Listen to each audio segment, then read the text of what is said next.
Good morning, everybody. Welcome to the Encounter. In the Encounter's behalf, I welcome all of you. And I'm gonna turn my phone off. You should do the same. I want to thank especially the En Route Foundation for the support that is given to the Encounter and for the sponsoring this presentation. With us, we have today three that I consider friends of mine. Starting from my left, Father Julián Carrón, then Amidar, and Aaron Riches. Aaron is a professor of theology at Benedictine College. Ami is the CEO and founder, correct, of Idealist, a software company here in New York. Can I call it software? That's a non-profit, but yeah. Non-profit software company of New York. And Father Julián Carrón, which is actually a contradiction, because non-profit and New York usually.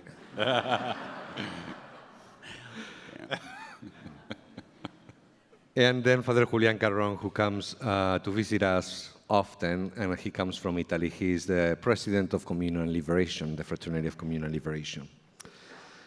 The reason of our being here today is because Father Julián has written a book called Where is God?, which we thought was particularly interesting in order to, even though with a surprising approach, in order to tackle the theme of the New York Encounter. If you allow me to briefly tell you why I think it is particularly interesting, and then we'll throw ourselves into a friendly conversation, which means a conversation between friends. It doesn't have to be particularly polite, but a friendly conversation. It's like a friendly fire. In the same way that I ask them, I invite you to think of that moment in your life where this question came to be. Where is God? And it's not a question that one asks himself in terms of philosophy or theology, but in terms of experience. Because there are moments in life in which one remains aghast, without breath, because something happens that is perceived maybe overwhelmingly, because perceived as shocking, that leaves you with questions that ultimately drive to this point here. At the show on Friday night, there was a piece on September 11. There was a collection of reactions after that moment there, the moment in which the towers fell, in which one feels, in the words of Don DeLillo, he wrote an article the next day, in which everything is not okay. And therefore, we are almost pushed into this adventure of understanding into what that moment has done to us, shaken us, thrown us into this uncertainty that comes out of the fact that the certainties we thought to have are not able to actually respond to what happened. DeLillo wrote, I want to understand what this day has done to us before politics, before history, and before religion. This catastrophic event that has changed the way we think and act.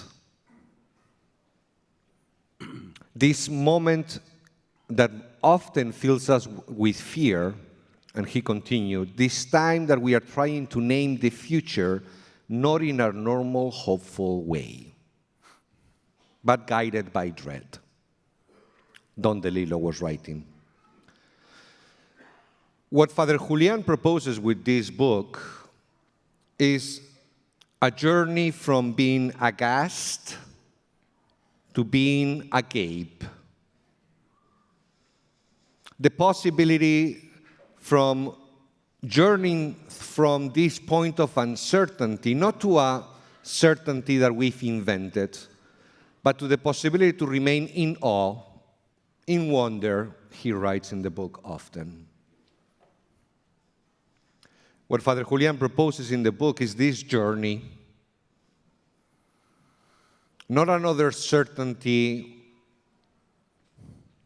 It's not enough to say, I know where God is. It's not enough to read the philosophy or the theology book. It needs to be able to contribute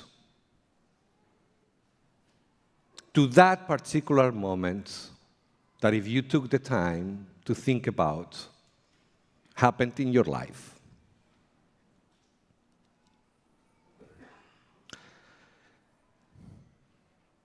To me, that moment most recently came, and then I opened the conversation because I wanted for our speakers to begin from this point of experience. It became quite recently when a friend called me aghast of the fact that she could not, it looked like she could not bear children. And in that moment, it's not that she opened the conversation saying, where is God? But it was an overflowing of, then what is the meaning of my life? What is the meaning of the desire of generating that I had? Why did I marry then? So like all of these questions that we have when the circumstance leaves us aghast are this question, containing this question, what is God? We're interested in starting from this point personally and then interrogating the author of the book, whether we can go to a position of being agape in front of something that seems to be negative, in wonder in front of that. Ami, do you want to start? I guess I don't have a choice. Yeah, go ahead. What is God, Ami? Well, to my left, obviously, but I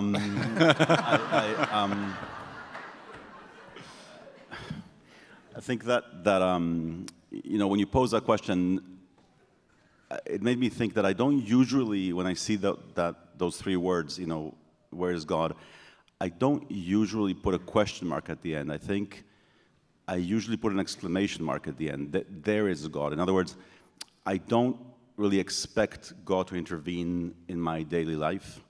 I don't expect to see God. You know, so if something bad happens, I don't think God is accountable to me for something bad that happened to me. I don't think it works in that direction.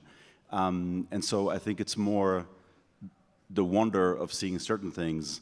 You know, my wife is about to give birth in 10 days from now.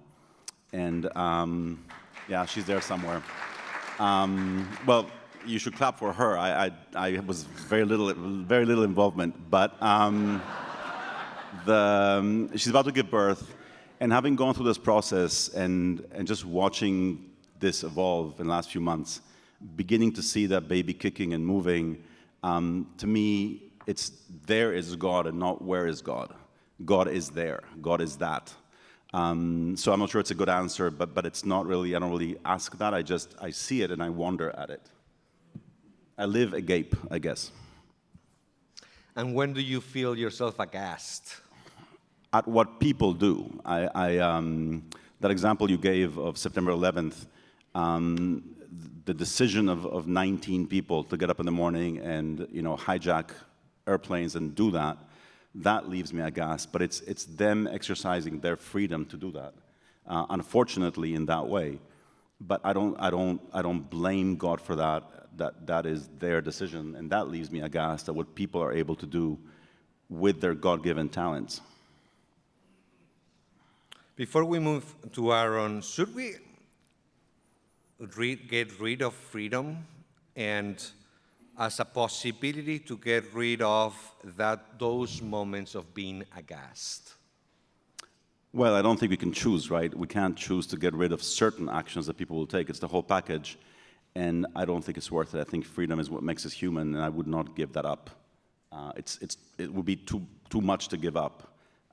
It's why we're here this morning. It's why I married my wife. It's everything. So I'm not going to give that up if I can. But and I wanted to begin even asking this question to Father Julián, because ultimately, I'm going with you, Aaron, don't worry.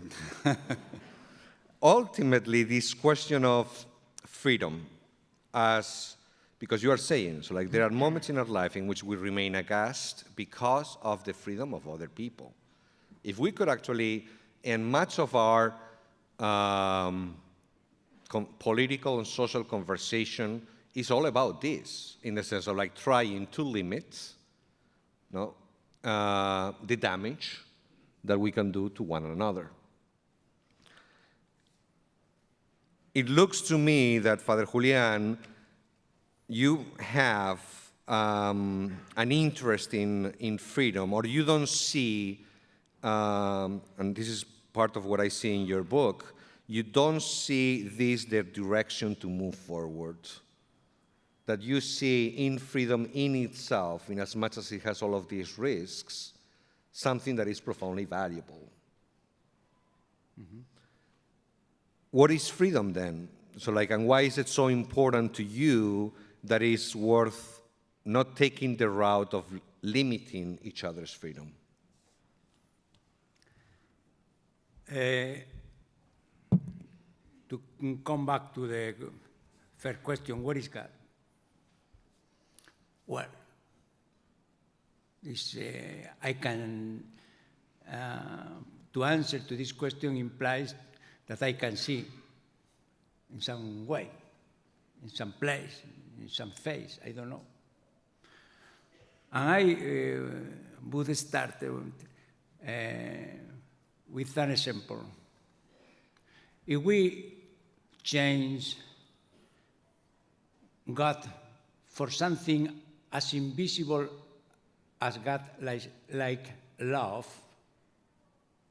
what is love?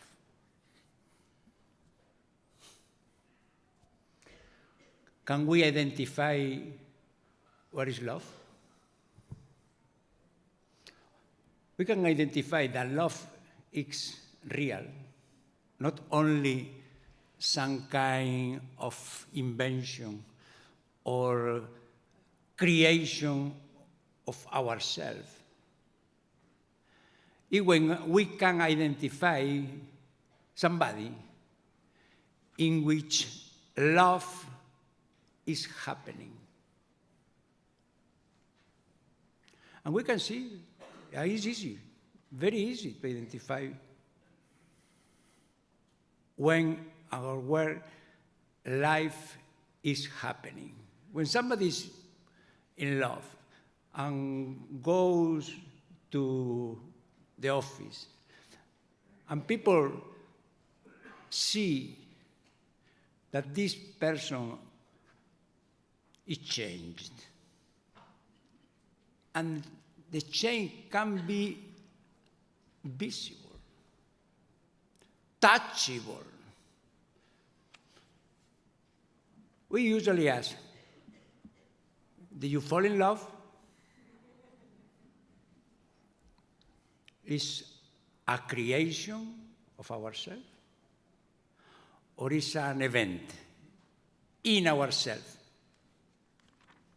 We are out of the reality when we are, and this is what freedom is at stake. It's only what I am seeing in this person, a mechanical phenomenon of the cells,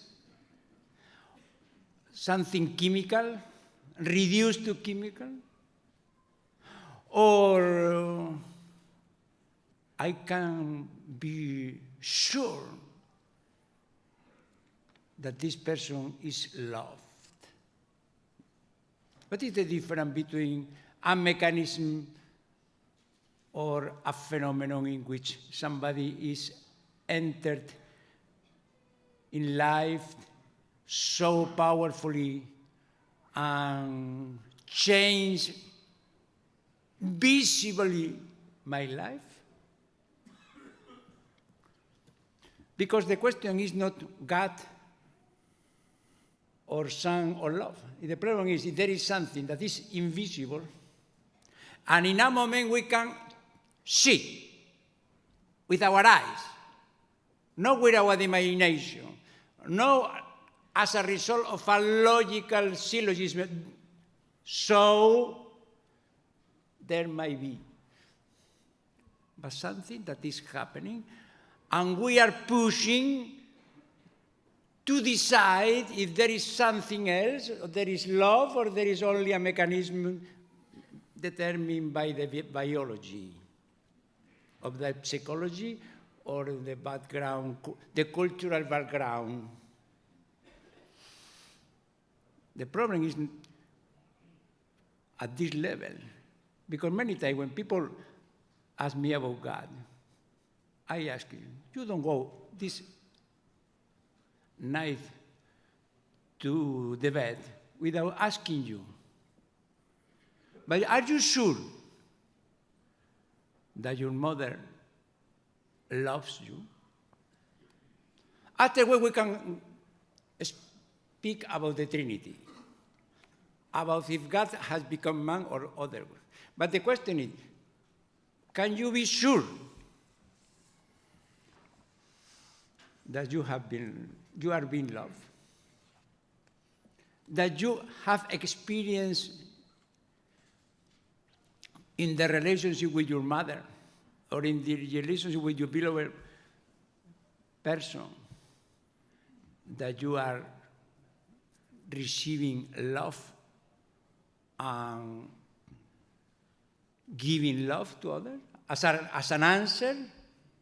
And in this moment, it is not possible to download this interpretation of this phenomenon only to another one. We need to decide. Freedom is at stake in this experience, because we can not say, maybe I have a headache, or he didn't have a good night. And as a result of this, he has in this mood today. You can try to reduce this phenomenon to some mechanical explanation. Congratulations. It is okay for you. I am happy. You can try to reduce it. And it's the same with God. Because can I ask somebody where is God?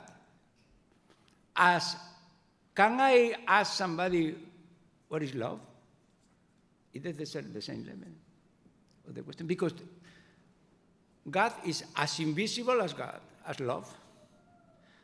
Can I identify some place in which I can see love at work, in the reality, or is something that is only for people who are out of the world, out of the reason, out of the freedom, only people who are invited for some kind of religious ideology?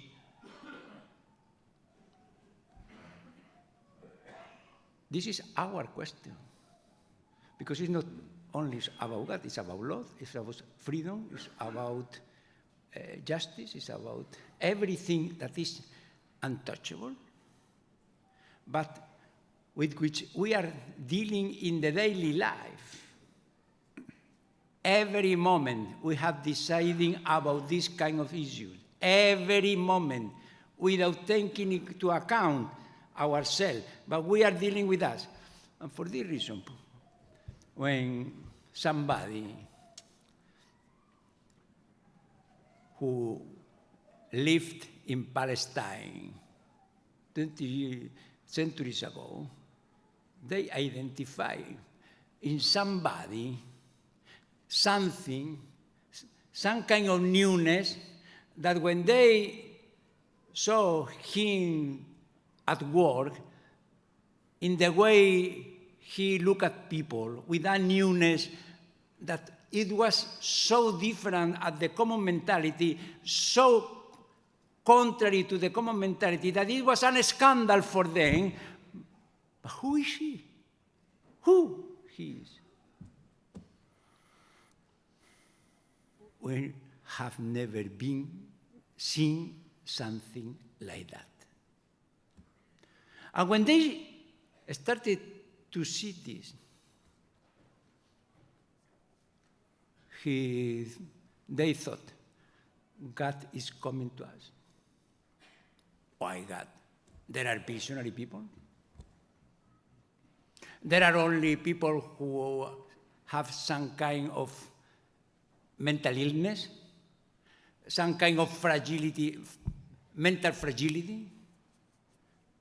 Or it is somebody who has to recognize in front of themselves something that was so enormous, so beyond compare, so unbelievable, but at the same time so real, so touchable that they cannot recognize that something greater than all human beings, it was at stake. And they were challenged in such a way that they had to decide in front of him. It's impossible to be in front of somebody like it and can be spared freedom. Like when we are in love, we cannot be only to see from the balcony.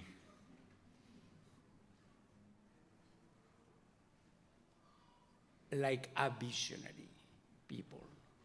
We are struggling because the attraction of this present is so big that I cannot be only a spectator of the film. We are part of the film. We become protagonists of the film. We were maybe distracted with some kind of different interest from some kind of different worries or concern. In a moment appears somebody who became the first thought, the dominant thought, according to Lopardo, the dominant thought. When we awaken in the morning or when we are distracted in the subway. It's inviting. It's an invention. Somebody can decide. Everybody has to decide with freedom. Because it is impossible for us to say that this is a phenomenon and afterwards freedom is another thing. And I decided, no, it's some kind of unity that we cannot be involved because this is so attractive for me that I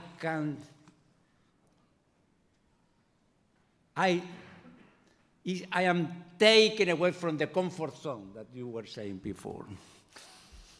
Because I was very happy in my life. I was content with what, but in a moment appears somebody. And we are taken away from the comfort zone. Does it exist? Or is it only a vision for fragile people who have to invent God to console himself by the difficulties of life?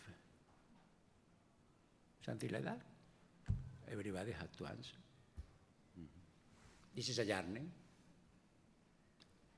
I don't have to answer for you. If you are in love, I don't have to answer for you. If you meet somebody in which you can see some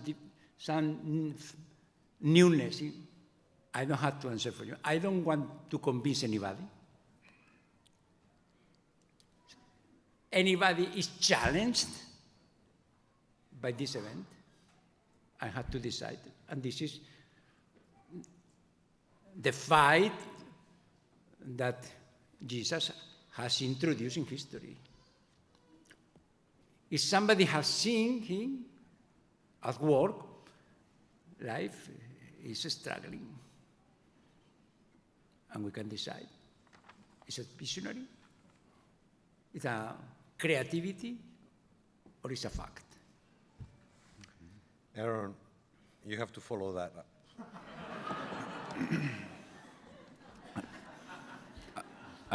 I can only speak from the clear reason for which this book arrived to me on January the 28th.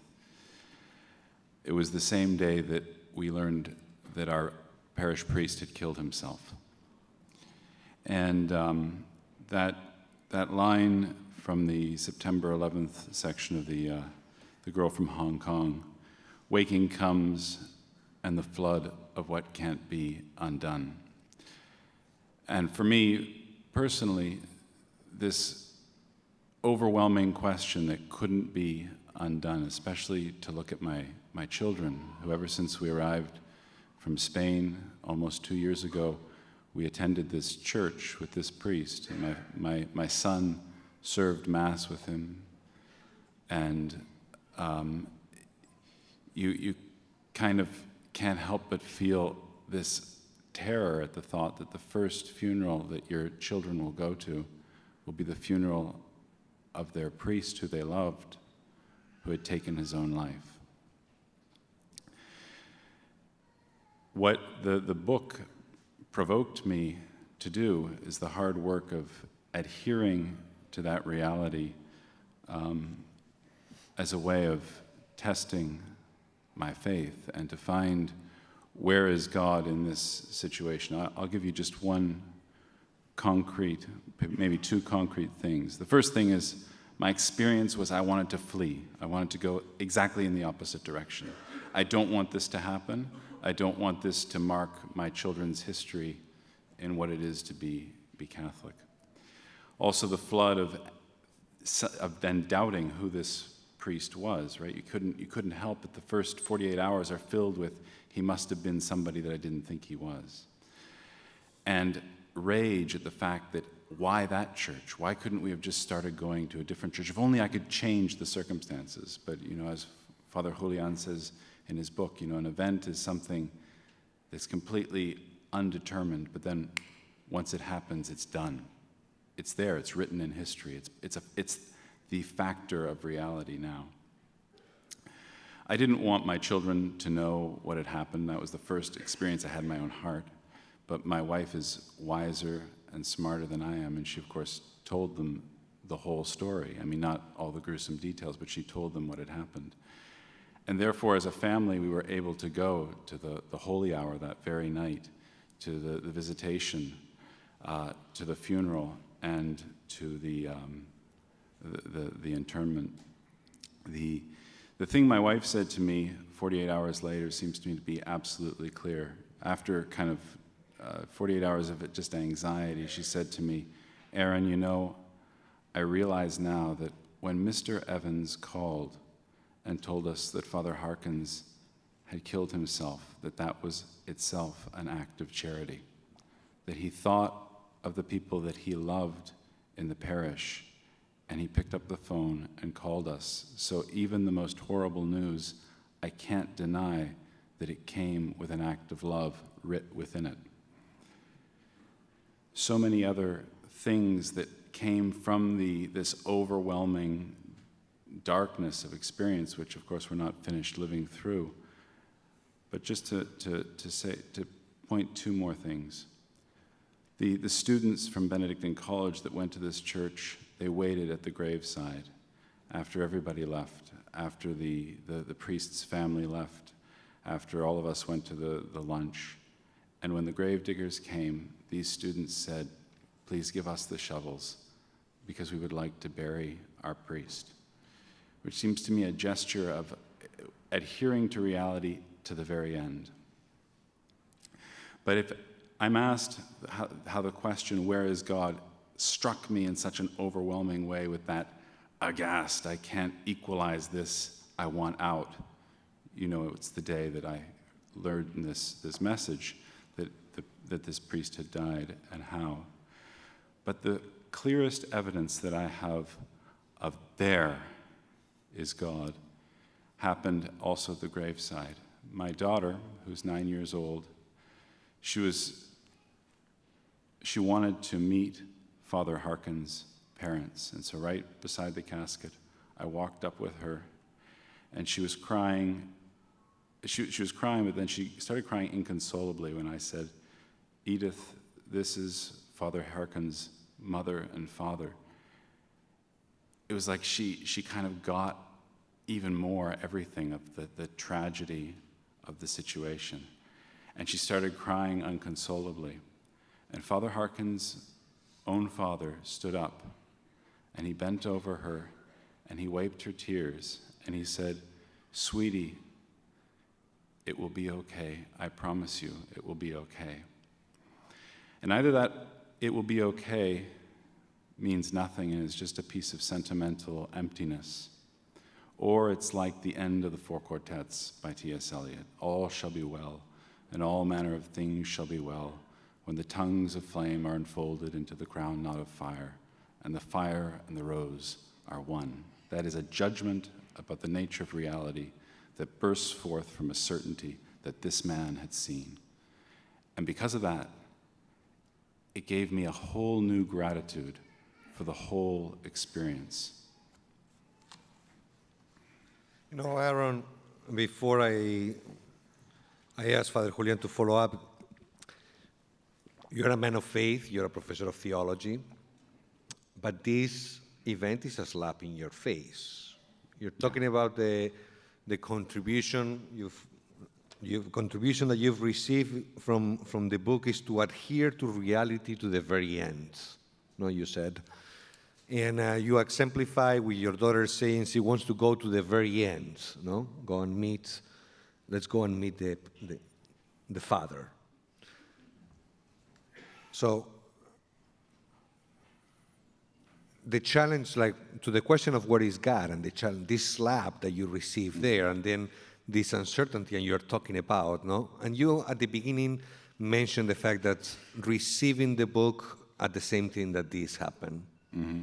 So I'm intrigued on what about why, so like aside from a physical coincidence, it happened at the same time, why do you say that the journey that Julián proposes on this book here actually helped you to adhere to reality to the very end, which actually is almost imitating your daughter in a sense. No? Yeah. Well, I mean, I think two things. In the first place, the book came and it was the work that I had to do. I had, how many days, 2 weeks in between classes that I had to read this book while I was grieving the death of this priest. So in that very material way, it was what was accompanying me. And of course, every page of the book fittingly accompanied me as a provocation. There's the antithesis to Christianity is the flight from reality, right? That's what one of the things that Father Julián says at one point. But this question of the slap, these are three of, for me, the most beautiful pages. First, an account of the unbelievable miracle that this little people, the Jewish people, who had a history which objectively is just a horrible history, into exile in Babylon. And that's where they write the beginning of Genesis. That's where they make this incredible judgment that at the heart of all, there is goodness, and that the goodness of God is the thing which grounds the goodness of all reality.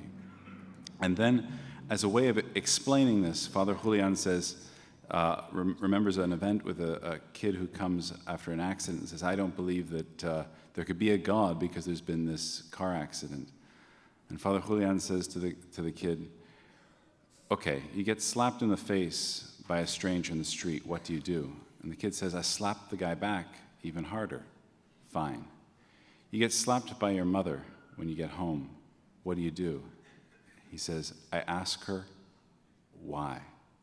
And this why, this is like the question, where is God? Where is love? Why is this happening to me? The bond of love produces not an immediate reaction, but a question, right? Which ultimately becomes the question of Jesus in Gethsemane. You know, if it's possible, let this cup pass from me, which then drives all the way to the cross. My God, why have you forsaken me? But all of this, Father Julián says, was to manifest the absolute bond and adherence of the Son to the Father, right? And as long as the bond is not broken, reality is affirmed, right? As long as the bond is not broken, the will of the Father is accomplished. And as long as the will of the Father is accomplished, that evil, suffering, death is not the last word.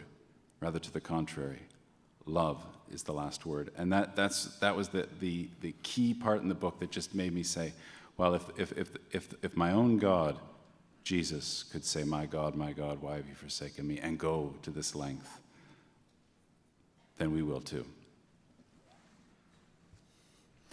Now, this is a crucial question because I was very struck by what you were saying, because many times we can arrive to the very end of the reality only with a companionship. Yeah. Because many times we are so afraid of the reality that is too overwhelming, too mysterious, no? As to enter to the end, to the very end. For this reason, without having a companionship, no? At the end, you cannot introduce yourself or your children into the reality. Exactly, yeah. There is no education process without having the possibility of education reason up to the end, because otherwise reason is only a rationalistic use of reason. That is only a partial use of reason. So this is not reason. This is a reason that is blocked by our fear. Mm-hmm. Right. So the question is, if we have some companionship that allows us to use reason up to the end, because it's only in that moment that we are using really freedom, that we are really human beings, according to the real nature of my reason. And the same with freedom. So it is possible to be really human in the daily life, in the event normally that we are suffering or we are dealing with at every level in the life, without being accompanied by a presence. It's like a child that can enter in the darkness of a room quietly with the hand of his mother. Mm-hmm. When a little child arrived to bump into the darkness of a room, he escaped away because he is full of fear. He's afraid of the darkness. But the mother comes in that moment and takes him with her. He can enter quietly because he is accompanied. And this is crucial for us because many times we are usually live reality under this, we can say, ideology that comes only from fear.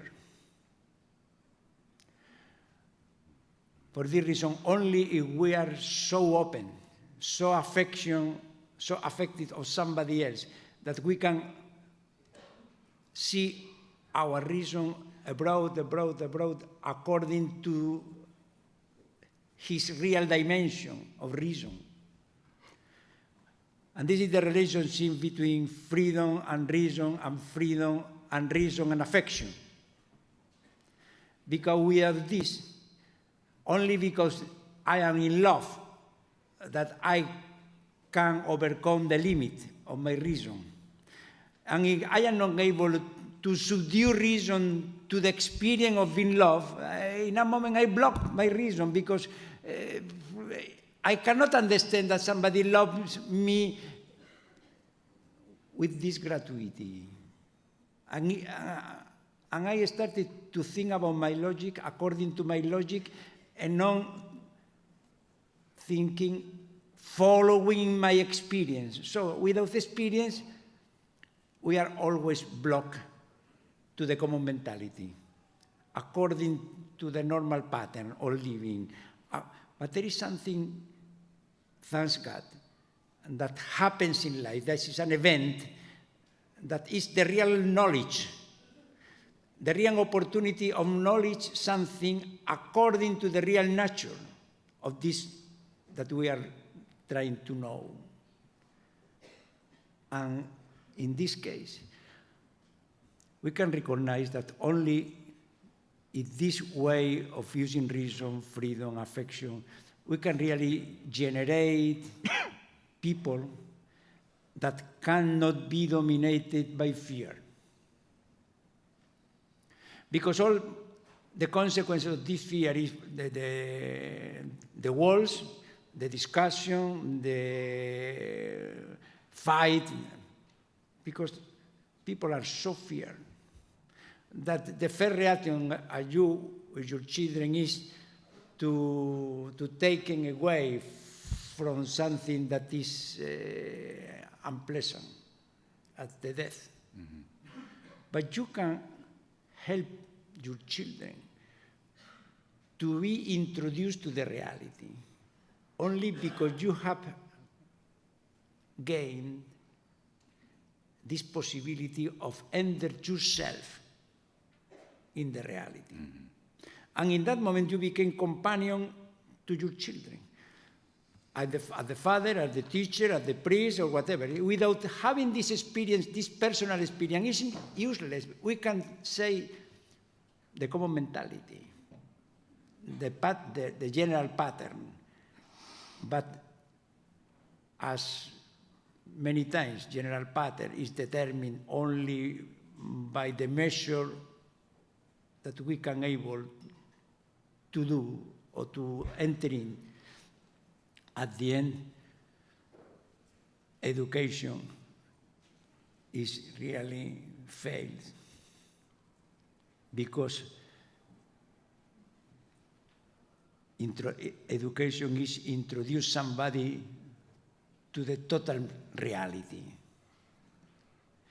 And only we can do that, we can overcome the conflict that appears afterwards in the surface of the society. But we can do this only a moralistic solution. Because I cannot say to somebody who is under fear, not to have fear. Mm-hmm. It's impossible that with effort of myself can overcome fear. Fear is overcome only by a presence, like the child with the mother. And only we accepted this. We have the grace of being loved, of being in companion, as a companion, somebody who introduces us in this kind of experience. It's impossible that we can overcome the limit. For this reason, we are always touching the key issues of our times.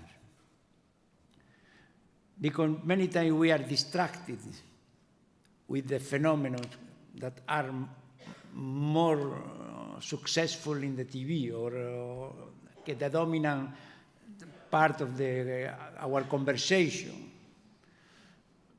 But it's difficult to find people that want to go to the depth of the problem, to solve them from inside of the problem, of the difficulties.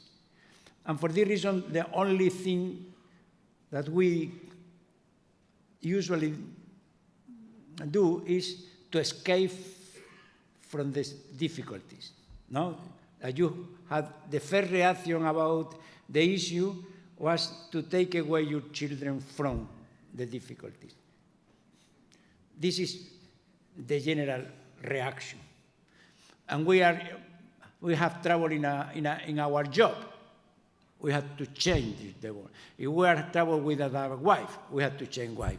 If we are trouble with the circumstances, we have to change. We are always thinking that the solution of our problem is to escape. But this is a defeat. Yeah. We can go away defeated, but up to the next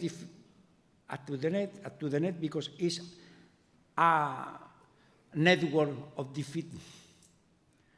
The question is if we are really interested in our life in order that to deepen the question and to answer to this question from inside, in order that not to be condemned to escape from one to another and to another and to another, because it's when we are living our life. No? Unfortunately, life becomes something unpleasant for this, because instead that every opportunity like you have seen is the opportunity of entering more consciously in the reality.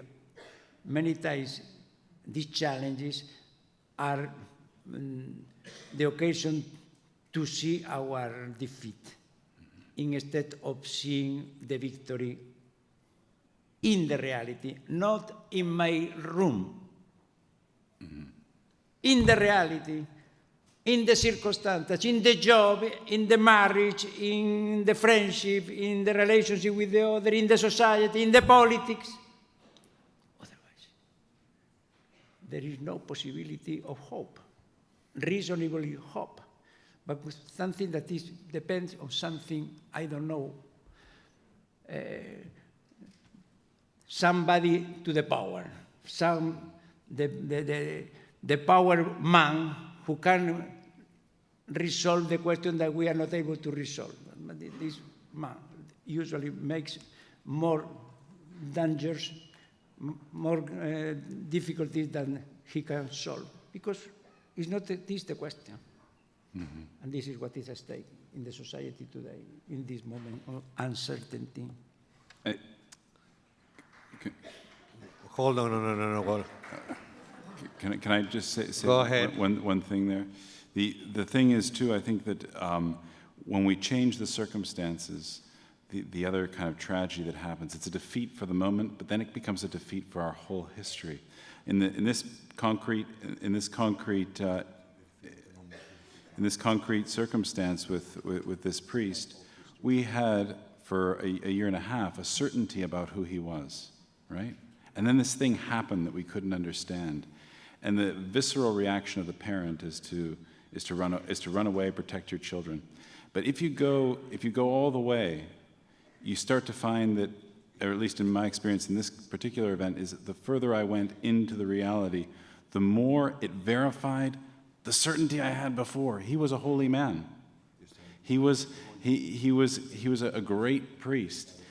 All the gestures of love that he had before were saved because we went to the depth of the tragedy. If we had cut ourselves off, if we had retreated, we would have had to negate all the certainty that a year and a half had generated.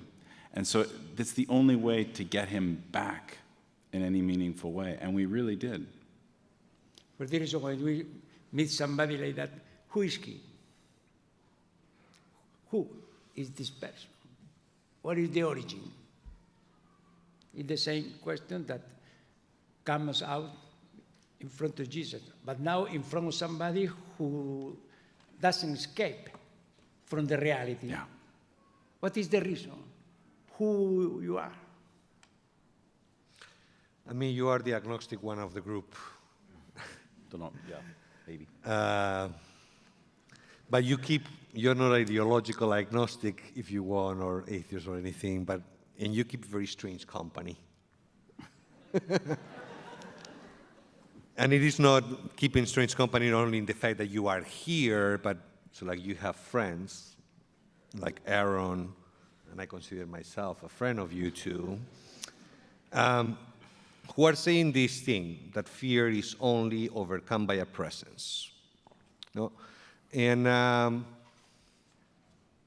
so I have a deep curiosity to understand from your point of view, not the why you keep this company, aside from giving you the opportunity to actually enter into this dialogue between Aaron and Julián, but what do you see?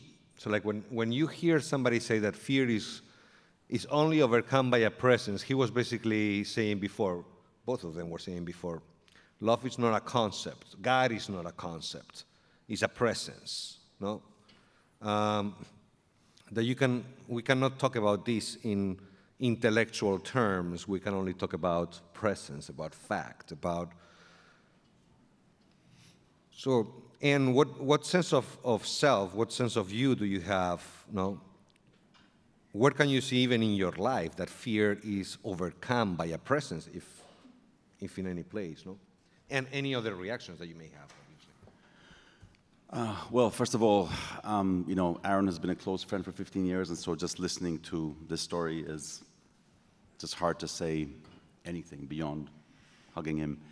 I think that, I think all of us have all kinds of fears all the time. We each have our pet fears, our big fears, our strange fears. And I think that we overcome them, if we overcome them, in different ways. So yes, it can be looking out towards God. It can be looking inwards for that. It's interesting, if a person is alone on an island and she feels fears and she overcomes them, so that presence can be clearly something out there or in here. The other thing I think with fear is that sometimes we talk too much about overcoming fear as opposed to living with that fear and moving forward anyway, right? There's this obsession, I think, I don't know, in the US, this idea of success, I will overcome my fears. Well, sometimes you don't, and you keep going anyway, right? You guys have experienced this probably, this idea that you either feel fear or you don't, and if you feel fear, you're paralyzed, and if you don't feel fear, you can act. I think you can act with fear, and I think it's okay to sort of understand that the fact that we're afraid of something doesn't mean that it must stop us. We can keep going with the fear. And then one sort of semi-related thing you said earlier, Father Julián said, this idea of falling in love, and it always strikes me, I can't hear that phrase without always thinking that it's so strange that we talk about falling in love when in fact what it feels like is rising in love, right? Why do we talk about falling in love when in fact when that happens what we feel is that we rise, right? We don't fall, we rise in love. So I'm not sure how that's connected to the issue of fear, but I think that I don't know, I think yes, we can feel it from a presence from the outside, but I think very often it's not even a question of overcoming that fear. It's a question of feeling that you have enough within you or outside to move forward anyway, if that makes sense. The way in which Julián speaks about religiosity, and even for you and me especially, it's a very, and I would use this word, it's unusual, the way in which Julián speaks about religiosity. Because he's not concentrating or he's not speaking about certain behaviors, certain traditions, certain way of doing things, even certain way of praying. He's talking about the possibility of a relationship, he said at the beginning, with an invisible presence. No, and many ways he equated an invisible presence that is as real as the love that you have for your wife. And it's worth, what does it mean for us? For us that we are awkwardly religious, let's say, like everybody knows who are religious. But we believe in an invisible belief. So like we desire our relationship with an invisible yet present. And he compares in the same way that you talk about God, you talk about love. What do you think about that? About which of those things? Sorry. Choose.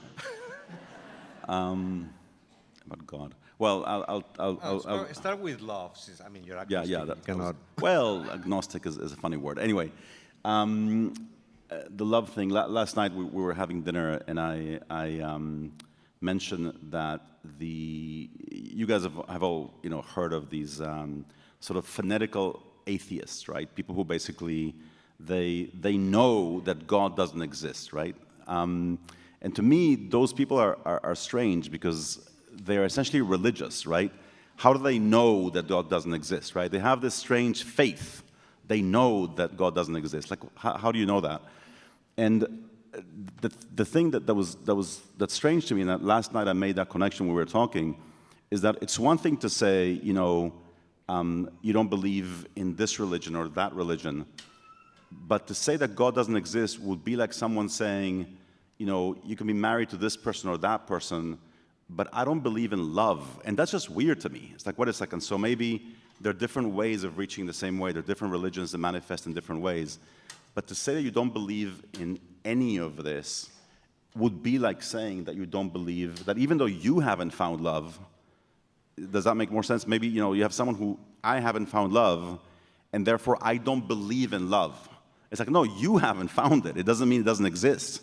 Keep looking. Other people have. Love absolutely exists. And the fact that you haven't found it doesn't mean that it doesn't exist, if that makes sense.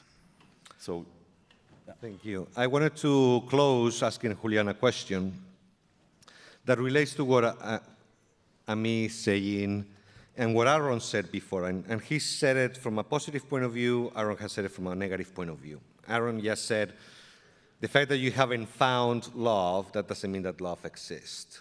There is a perhaps there. So like the fact that you haven't found, therefore I can extend the analogy, although you pretty much said it. If the fact that you haven't found God, that doesn't mean that God doesn't exist. And at the same time, Aaron was talking about the experience of being aghast that introduces a sense of doubt in your relationship with the God that you found, So and these two things, doubt and perhaps, puts us in a position of uncertainty, of questioning, and this is profoundly discomforting for us. Mm-hmm. I think that we will all agree. So I wanted to ask you for the final comment on this thing here.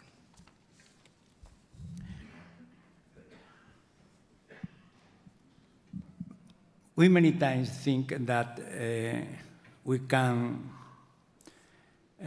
deal with the reality in an objective way when we can know in the reality without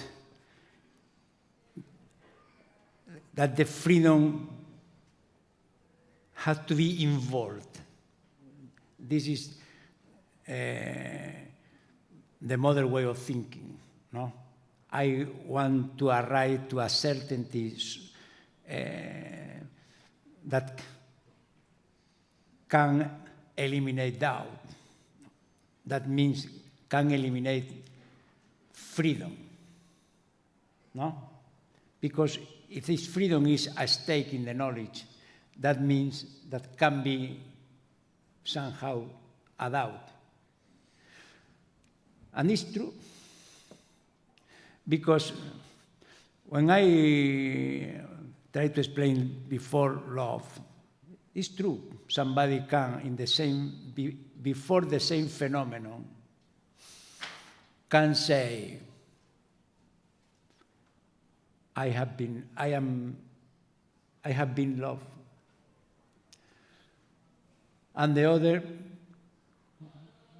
can say, perhaps it's love. Maybe is love. Why not a mechanism? It's true. There is no possibility of knowledge without decision. If I recognize in experience that is different a mechanism of myself and the mechanism that comes from the encounter of somebody who has a kind of relationship with me, because one kind of movement starts from the encounter of somebody, and the other starts from my own creativity. And this is what I need to decide in every moment. When somebody, some mother gives a lap to a children, now is not politically correct, no? The children can ask why, or the children can think that is cruel. But usually if he has a relationship with the mother, the real question is why? Because the slap cannot eliminate completely the relationship. It's not enough, the slap, to eliminate the relationship. So he had to decide between only cruelty or love that I cannot understand why the slap. And this is what is always at stake in the relationship with the reality, in the relationship with everything. It's part of the religiosity. If the religiosity is blocked in a moment, or the religiosity is open to everything, up to the end, up to the mystery, because we are not able to block the reason. To block the reason is, we can say, a mortification of the human research, of the human reason, because the reason is looking for some total explanation. At the end, it's impossible that we can love or we can have a relationship without asking ourselves, but do you love really me? Do you really love me or not? Somebody can love without being certain of this. So it's not maybe can be love. Or do you need certainty to involve yourself in the relationship with others up to the end? It's lacking only a little piece of the reality. Maybe I cannot deny that there is something, but maybe do you love me? Or is necessary this certainty to involve completely yourself? Otherwise, we need to mortificate our humanity. So that means that I cannot enjoy really to be loved and to love. Because the same that I can have to the other, if the other loves me, I can say, I am really loving the other. I love really the other. But it's only a mechanism, or is a real donation, a real attempt of love, or loving the destiny of the other. Not only trying some kind of advantage of love, but something really that the advantages in the same of inside of the experience of love, because love is the gain that I have receiving from love. And this is that made the difference in the way we are answering to this kind of questions. Because all life is implied completely in all these issues that we are talking about. And we can be blocked and life become another thing, or we can be totally involved and life is another thing. And in this decision, depends what kind of life we are really living. Thank you very much.